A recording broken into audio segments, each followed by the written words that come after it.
ನಟ ರಾಜಕಾರಣಿ ವಿಜಯ್ ಅವರ ರ್ಯಾಲಿಯಲ್ಲಿ ಕಾಲ್ತುಳಿತ ದುರಂತಕ್ಕೆ ಸಂಬಂಧಪಟ್ಟ ಹಾಗೆ ಮೃತಪಟ್ಟಂತ 39 ಜನರ ಗುರುತುಗಳನ್ನು ಕೂಡ ಪತ್ತೆ ಮಾಡಲಾಗಿದೆ.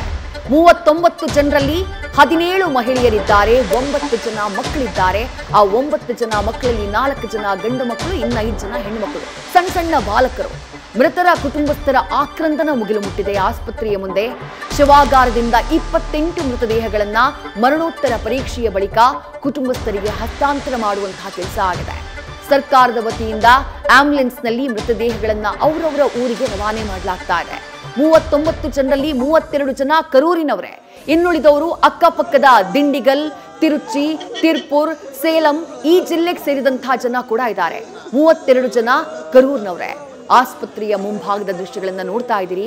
ತಮ್ಮವರನ್ನ ಕಳ್ಕೊಂಡಂತ ಕುಟುಂಬಸ್ಥರು ಎದೆ ಒಡೆಯುವ ರೀತಿ ಕಣ್ಣೀರು ಹಾಕ್ತಿದ್ದಾರೆ. ಮುಗಿಲು ಮುಟ್ಟಿಬಿಟ್ಟಿದೆ. ಆಸ್ಪತ್ರೆಯ ಮುಂಭಾಗದ ದೃಶ್ಯಗಳು ನಿಜಕ್ಕೂ ಹೃದಯ ಹಿಂಡುವಂತಿವೆ, ಹೃದಯ ವಿದ್ರಾವಕವಾಗಿವೆ. ಆ ದೃಶ್ಯಗಳನ್ನ ಗಮನಿಸ್ತಾ ಇದ್ದೀರಿ. ತಮ್ಮವರನ್ನ ಕಳ್ಕೊಂಡವರು ಮುಗಿಲು ಮುಟ್ಟುವಂತೆ ಆಕ್ರಂದಿಸಿದ್ದಾರೆ. ಮನೆ ಮಕ್ಕಳನ್ನ ಕಳ್ಕೊಂಡಿದ್ದಾರೆ, ಮನೆಯ ಆಧಾರ ಸ್ತಂಭಗಳನ್ನ ಕಳ್ಕೊಂಡಿದ್ದಾರೆ. ಯಾರು ನಿರೀಕ್ಷೆ ಮಾಡಿದ್ರು? ಹೋದವರೆಲ್ಲರೂ ನಟ ವಿಜಯ್ ಅವರನ್ನ ನೋಡ್ಬೇಕು ಅಂತ ಹೋದವರು. ಕರೂರಿನಲ್ಲಿ ಇದೇನು ಮೊದಲ ರ್ಯಾಲಿ ಏನಲ್ಲ. ಕಳೆದ 15 ದಿನಗಳಲ್ಲಿ 2 ರ್ಯಾಲಿಗಳು ನಡೆದಿದ್ದಾವೆ. ಡಿಎಂಕೆ ಪಕ್ಷದವರು ರ್ಯಾಲಿ ಮಾಡಿದ್ದಾರೆ, ಎಐಡಿಎಂಕೆ ಪಕ್ಷದವರು ರ್ಯಾಲಿ ಮಾಡಿದ್ದಾರೆ. ಆದ್ರೆ ಆಗ ಇಷ್ಟು ಜನ ಸೇರಿರ್ಲಿಲ್ಲ. ಆದ್ರೆ ನಿನ್ನೆ ನಡೆದಿದ್ದು ನಟ ವಿಜಯ್ ಅವರ ರ್ಯಾಲಿ. ವಿಜಯ್ ಅಂತ ಹೇಳಿದ್ರೆ ತಮಿಳುನಾಡಿನಲ್ಲಿ ಆರಾಧ್ಯ ದೈವ ಇದ್ದ ಹಾಗೆ, ದೊಡ್ಡ ಮಟ್ಟದಲ್ಲಿ ಫ್ಯಾನ್ ಫಾಲೋವಿಂಗ್ ಇದೆ. ಹಾಗಾಗಿ ಜನ ಕೂಡ ಅಷ್ಟೇ ಸಂಖ್ಯೆಯಲ್ಲಿ ಸೇರಿದ್ದಾರೆ. ಅಷ್ಟು ಸಂಖ್ಯೆಯಲ್ಲಿ ಜನ ಸೇರಿದ್ದು ಕೊನೆಗೆ ದುರಂತದಲ್ಲಿ ಅಂತ್ಯ ಕಂಡುಬಿಡ್ತು. ಮತ್ತಷ್ಟು ಡೀಟೇಲ್ಸ್ನ ಕರೂರಿನ ಆಸ್ಪತ್ರೆ ಬಳಿಯಲ್ಲೇ ಇರುವಂತಹ ನಮ್ಮ ಪ್ರತಿನಿಧಿ ಚಂದ್ರಶೇಖರ್ ನೀಡ್ತಾ ಹೋಗ್ತಾರೆ. ಚಂದ್ರಶೇಖರ್, ಬೆಳಗ್ಗೆಯಿಂದಲೂ ಕೂಡ ಕರೂರಿನಿಂದ ಅಪ್ಡೇಟ್ಸ್ನ ಕೊಡ್ತಾ ಇದ್ದೀರಿ. ಆಸ್ಪತ್ರೆಯ ಮುಂಭಾಗದ ದೃಶ್ಯಗಳು ಯಾರದ್ದೇ ಆದ್ರೂ ಹೃದಯ ಹಿಂಡೋ ರೀತಿ ಇವೆ. ಮೊನ್ನೆ ನಮ್ಮ ಚಿನ್ನಸ್ವಾಮಿ ಸ್ಟೇಡಿಯಂ ಬಳಿ ಆದಂತಹ ದುರಂತ, ಆ ದುರಂತದ ಕ್ಷಣ ಸನ್ನಿವೇಶಗಳನ್ನ ಕರೂರಿನ ಈ ದುರಂತ ಮತ್ತೊಮ್ಮೆ ನೆನಪು ಮಾಡ್ತಾ ಇದೆ, ಮತ್ತೊಮ್ಮೆ ಮರುಗೋ ಹಾಗೆ ಮಾಡ್ತಾ ಇದೆ. ಸದ್ಯ ಅಲ್ಲಿ ಏನಾಗ್ತಾ ಇದೆ, ಏನ್ ಅಪ್ಡೇಟ್ಸ್ ಗ್ರೌಂಡ್ ನಿಂದ ತಮಗೆ ಲಭ್ಯವಾಗ್ತಾ ಇದೆ ಚಂದ್ರಶೇಖರ್? ಖಂಡಿತವಾಗಿ ವಿದ್ಯಾ, ಈಗಾಗಲೇ ನೀವು ಹೇಳ್ತಾ ಇದ್ದ ಹಾಗೆ ಸಾಕಷ್ಟು ಜನರ ಆಕ್ರಂದನ ಇಲ್ಲಿ ಮುಗಿಲು ಮುಟ್ಟಿದೆ ಅಂತಾನೆ ಅಂದ್ರೆ ತಪ್ಪಾಗಲ್ಲ. ಯಾಕೆಂತಂದ್ರೆ ನಾವು ದೃಶ್ಯಾವಳಿಗಳಲ್ಲಿ ಬೆಳಿಗ್ಗೆಯಿಂದ ಕೂಡ ನೋಡ್ತಾ ಇದ್ದೇವೆ. ಸಾಕಷ್ಟು ಜನ ಇಲ್ಲಿ ಮೃತದೇಹವನ್ನ ಪಡ್ಕೊಳ್ಳಿಕ್ಕೆ ಬಂದಂತಹ ಕುಟುಂಬಸ್ಥರು ಇಲ್ಲಿ ನೋಡ್ತಾ ಇರ್ಬೋದು, ಮಾರ್ಚರಿ ಮುಂದೆ ಯಾವ ರೀತಿಯಾಗಿ ಕಾದು ನಿಂತಿದ್ದಾರೆ ತಮ್ಮವರ ಬಾಡಿಗೋಸ್ಕರ ಅಂತ ಹೇಳಿ, ಅಥವಾ ಮೃತದೇಹಕ್ಕೋಸ್ಕರ ಕಾಯ್ತಾ ಇದ್ದಾರೆ ಅಂತ ಹೇಳಿ ನಾವು ದೃಶ್ಯಾವಳಿಗಳಲ್ಲಿ ನೋಡಿದ್ರೇನೆ ಗೊತ್ತಾಗತ್ತೆ ಎಷ್ಟರ ಮಟ್ಟಿಗೆ ಇಲ್ಲಿ ಒಂದು ಆಕ್ರಂದನ ಇದೆ ಅನ್ನುವಂತಹದ್ದು. ಇನ್ನು ಇಲ್ಲಿ ಸಾಕಷ್ಟು ಜನ ಮಕ್ಕಳು ಅಥವಾ ಮಹಿಳೆಯರ ಮೃತದೇಹವನ್ನ ಹಸ್ತಾಂತರ ಮಾಡಿಕೊಳ್ಳುವಂತಹ ಕುಟುಂಬಸ್ಥರು ಅವರ ದುಃಖ ಹೇಳತೀರದು ಅಂತಂದ್ರೆ ತಪ್ಪಾಗಲ್ಲ. ಇನ್ನು ಸಾಕಷ್ಟು ರಾಜಕಾರಣಿಗಳು ಕೂಡ ಬಂದು ಇಲ್ಲಿ ಮೃತರ ಕುಟುಂಬಸ್ಥಕ್ಕೆ ಸಾಕಷ್ಟು ಸಾಂತ್ವನವನ್ನ ಹೇಳಿ ಹೋಗ್ತಿದ್ದಾರೆ. ಆದ್ರೂ ಕೂಡ ಏನು ಆ ಜೀವವನ್ನ ಕಳ್ಕೊಂಡಂತಹ ನೋವು ಅವರಿಗೆ ಸಾಕಷ್ಟಿದೆ. ಇನ್ನು ಈಗಾಗಲೇ ಸುಮಾರು 32 ಮೃತದೇಹಗಳು ರವಾನೆ ಆಗಿದೆ.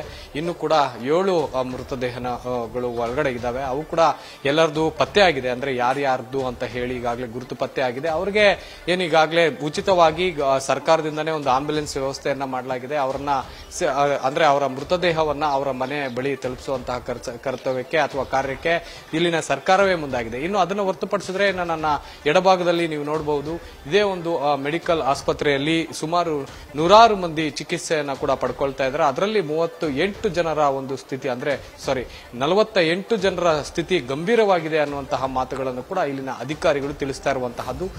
ಹೀಗಾಗಿ ಅವ್ರಿಗೆ ಕೂಡ ತೀವ್ರ ಘಟಕದಲ್ಲಿ ಅಂದ್ರೆ ಐಸಿಯುನಲ್ಲಿ ಇಟ್ಟು ಅವ್ರಿಗೆ ಚಿಕಿತ್ಸೆಯನ್ನ ಕೊಡಲಾಗ್ತಾ ಇದೆ.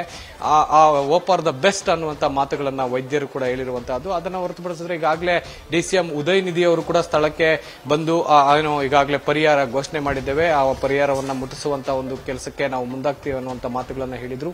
ಇನ್ನು ಯಾರೆಲ್ಲ ಚಿಕಿತ್ಸೆಯನ್ನ ಪಡ್ಕೊಳ್ತಿದ್ದಾರೆ ಅವ್ರಿಗೂ ಕೂಡ 1 ಲಕ್ಷ ಹಣವನ್ನ ಏನು ನೀಡಲಾಗುತ್ತೆ ಪರಿಹಾರವಾಗಿ. ಅದಕ್ಕೆ ಹೊರತುಪಡಿಸಿ ಏನು ಚಿಕಿತ್ಸಾ ವೆಚ್ಚ ಇದೆ ಅದು ಕಂಪ್ಲೀಟ್ ಆಗಿ ಸರ್ಕಾರ ಭರಿಸುತ್ತೆ ಅನ್ನುವಂತ ಭರವಸೆಯನ್ನ ಕೊಟ್ಟು ಹೋಗಿರುವಂತಹದ್ದು. ಅದೇನೇ ಇರಲಿ, ಈಗ ಸದ್ಯಕ್ಕೆ ಇಲ್ಲಿ ಅಂದ್ರೆ ಘಟನಾ ಸ್ಥಳ ಚಂದ್ರಶೇಖರ್, ನೀವು ಬೆಳಗ್ಗೆಯಿಂದ ಸ್ಥಳದಲ್ಲಿದ್ದೀರಿ. ಬೆಳಗ್ಗೆಯಿಂದ ಆ ಕುಟುಂಬಗಳ ಕಣ್ಣೀರನ್ನ ನೋಡ್ತಾ ಇದ್ದೀರಿ. ಕುಟುಂಬಸ್ಥರನ್ನ ಮಾತನಾಡಿಸಿದ್ರ, ಏನು ಹೇಳ್ತಿದ್ದಾರೆ ನಿನ್ನೆಯ ರ್ಯಾಲಿಗೆ ಸಂಬಂಧಪಟ್ಟ ಹಾಗೆ ಅಂತ ಹೇಳಿ, ಯಾವ ರೀತಿ ದುಃಖವನ್ನ ತೋಡ್ಕೊಳ್ತಿದ್ದಾರೆ. ಯಾಕಂದ್ರೆ ವಿಜಯ್ ಅಂತ ಹೇಳಿದ್ರೆ ಆರಾಧ್ಯ ದೈವ, ಅವರೊಬ್ಬ ರಾಜಕಾರಣಿಯಾಗಿ ಬದಲಾದ ಮೇಲೂ ಅಂಥದ್ದೇ ಒಂದು ದೊಡ್ಡ ಫ್ಯಾನ್ ಫಾಲೋಯಿಂಗ್ ಅವ್ರ ಹಿಂದೆ ಇದೆ. ನಿನ್ನೆ ಕಾರ್ಯಕ್ರಮಕ್ಕೆ ಮಕ್ಕಳನ್ನೆಲ್ಲ ಕರ್ಕೊಂಡು ಹೋಗಿದ್ದು ಕೂಡ ಅದೇ ಕಾರಣಕ್ಕಾಗಿನೇ. ಹಾಗಾಗಿ ತಮ್ಮವರನ್ನ ಕಳ್ಕೊಂಡವರು ಆ ರ್ಯಾಲಿಯ ಕಾರಣಕ್ಕಾಗಿ ಏನ್ ಹೇಳ್ತಿದ್ದಾರೆ ಚಂದ್ರಶೇಖರ್? ವಿದ್ಯಾ, ಖಂಡಿತವಾಗಿ ಅವ್ರು ಯಾರು ಕೂಡ ಮಾತನಾಡುವಂತ ಪರಿಸ್ಥಿತಿಯಲ್ಲಿಲ್ಲ, ಸಾಕಷ್ಟು ಆಕ್ರಂದನದಲ್ಲಿದ್ದಾರೆ ಅಂತಂದ್ರೆ ತಪ್ಪಾಗಲ್ಲ. ಇನ್ನು ಅವರ ಕ್ಲೋಸೆಸ್ಟ್ ಸ್ನೇಹಿತರು ಅಥವಾ ಕುಟುಂಬದವರು ಯಾರಿದ್ದಾರೆ ಅವರನ್ನ ಮಾತಾಡಿಸುವಂತ ಒಂದು ಪ್ರಯತ್ನವನ್ನ ಪಟ್ಟಾಗ ಅವರು ಹೇಳುವಂತಹದ್ದು ಇಡಿಯಾಗಿ ಅಂದ್ರೆ ಎಳೆಯಾಗಿ ಬಿಚ್ಚಿಡ್ತಾ ಇದ್ದಾರೆ. ಆ ಒಂದು ಕಾರ್ಯಕ್ರಮದಲ್ಲಿ ಯಾವೆಲ್ಲ ಲೋಪದೋಷಗಳಿದ್ದು ಮತ್ತೆ ಯಾವ ರೀತಿಯಾಗಿ ಆರ್ಗನೈಸ್ ಮಾಡಬೇಕಿತ್ತು ಅನ್ನುವಂಥದ್ದು ಒಬ್ಬ ಸಾರ್ವಜನಿಕನಿಗೆ ಈ ಒಂದು ಕಂಪ್ಲೀಟ್ ವಿಚಾರ ಗೊತ್ತಿರಬೇಕಾದ್ರೆ, ಆದ್ರೆ ಇಲ್ಲಿನ ಸರ್ಕಾರ ಅಥವಾ ಪೊಲೀಸರಿಗೆ ಗೊತ್ತಿರಲಿಲ್ವಾ ಈ ರೀತಿಯಾದಂತಹ ಒಂದು ಘಟನೆ ನಡೆಯುತ್ತೆ ಅಂತ, ಅಥವಾ ಕಾರ್ಯಕ್ರಮದ ಆಯೋಜಕರಿದ್ದಾರೆ ಅಥವಾ ಸಮಾವೇಶದ ಆಯೋಜಕರು ಯಾರಿದ್ದಾರೆ ಅವ್ರಿಗೆ ಗೊತ್ತಿರಲಿಲ್ವಾ ಇಷ್ಟು ಜನ ಸೇರ್ತಾರೆ ಅಂತ ಹೇಳಿ. ಅಂದ್ರೆ ಈ ಹಿಂದೆ ವಿಜಯ್ ಅವರು ಸಮಾವೇಶ ಮಾಡುವಂತಹ ಸಂದರ್ಭದಲ್ಲಿ ಲಕ್ಷಾಂತರ ಜನ ಸೇರಿದ್ರು, ಅಲ್ಲೂ ಕೂಡ ಕಾಲ್ತುಳ್ತ ಆಗಿತ್ತು. ಆದ್ರೆ ಇಷ್ಟರ ಮಟ್ಟಿಗೆ ಆಗಿರಲಿಲ್ಲ, ಅಲ್ಲಿ ವೆಲ್ ಪ್ಲಾನ್ಡ್ ಆಗಿತ್ತು. ಆದ್ರೆ ಈಗ ಇಲ್ಲಿ ವಿಜಯ್ ಅವರು ಬರ್ತಾರೆ ಅಂತಂದಾಗ ಇಲ್ಲಿ ಯಾಕೆ ಆ ರೀತಿಯಾದಂತಹ ಕ್ರಮಕ್ಕೆ ಇಲ್ಲಿನ ಅಧಿಕಾರಿಗಳು ಮುಂದಾಗಿಲ್ಲ ಅನ್ನುವಂತಹ ಪ್ರಶ್ನೆಗಳನ್ನ ಕೇಳಿದ್ರೆ, ಇಲ್ಲಿ ಅಧಿಕಾರಿಗಳು ಕೂಡ ಅವರ ಒಂದು ಏನೋ ಸಬೂಬನ್ನ ಹೇಳಲಿಕ್ಕೆ ಮುಂದಾಗ್ತಾರೆ. ಅಂದ್ರೆ ನಮ್ಮ ಬಳಿ ಕೇವಲ 10,000 ಜನರಿಗೆ ನಮಗೆ ಪರ್ಮಿಷನ್ ಕೇಳಿದ್ರು, ಹಾಗಾಗಿ ನಾವು 10,000 ಜನರಿಗೆ ಪರ್ಮಿಷನ್ ಕೊಟ್ಟಿದ್ವಿ. 15,000 ಜನ ಸೇರುವಂತಹ ಸಂದರ್ಭದಲ್ಲೂ ಕೂಡ ನಾವು 500 ಜನ ಪೊಲೀಸರನ್ನ ನಿಯೋಜನೆ ಮಾಡಿ ಕಂಟ್ರೋಲ್ ಮಾಡ್ತಾ ಇದ್ವಿ. ಆದ್ರೆ ಈಗ ಸದ್ಯಕ್ಕೆ ಇಲ್ಲಿ ಏನು ನಮ್ಮ ಊಹೆಗೂ ಮೀರಿ ಅಂದ್ರೆ 30,000ಕ್ಕೂ ಅಧಿಕ ಜನ ಸೇರಿದ್ರು. ಹೀಗಾಗಿ ಎಲ್ಲೊಂದ್ ಕಡೆ ಸಾಕಷ್ಟು ಏನು ಗೊಂದಲ ಉಂಟಾಯ್ತು ಜನರಲ್ಲಿ ಕೂಡ. ಅದೇ ಸಂದರ್ಭದಲ್ಲಿ ಒಂದು ಗಾಡಿಯ ವೆಹಿಕಲ್ ಮೂವ್ಮೆಂಟ್ ಕೂಡ ಮಾಡಬೇಕಾಗತ್ತೆ. ಅಂತ ಸಂದರ್ಭದಲ್ಲಿ ಪೊಲೀಸರು ಒಂದು ಲಾಠಿಯನ್ನ ಹಿಡಿದು ಅವರನ್ನ ಚೆದರಿಸುವಂತ ಪ್ರಯತ್ನ ಪಟ್ಟರು. ಆ ಒಂದು ಗಾಬರಿಯಲ್ಲಿ ಸಾಕಷ್ಟು ಜನ ಒಬ್ಬರ ಮೇಲೆ ಒಬ್ಬರು ಬಿದ್ದು ಈ ಒಂದು ಘಟನೆ ಸಂಭವಿಸಿರಬಹುದು ಅನ್ನುವಂತಹ ವಿಚಾರವನ್ನ ಸಾರ್ವಜನಿಕರು ಅಥವಾ ಏನು ಮೃತರ ಕುಟುಂಬಸ್ಥರು ಅಥವಾ ಗಾಯಾಳುಗಳ ಕುಟುಂಬಸ್ಥರು ಹೇಳ್ತಾ ಇರುವಂತಹದ್ದು ನೋಡಿದ್ರೆ ಎಲ್ಲೋ ಒಂದ್ ಕಡೆ ಇದು ವಿಪರ್ಯಾಸ ಅನ್ಸುತ್ತೆ. ವಿದ್ಯಾ, ರೈಟ್, ಥ್ಯಾಂಕ್ ಯು ಚಂದ್ರಶೇಖರ್ ತಮ್ಮೆಲ್ಲ ಅಪ್ಡೇಟ್ಸ್ಗೆ. ನ್ಯೂಸ್ ಫಸ್ಟ್ ನಿರ್ಭೀತಿಯಿಂದ ನಿಮ್ಮ ಪರವಾಗಿ.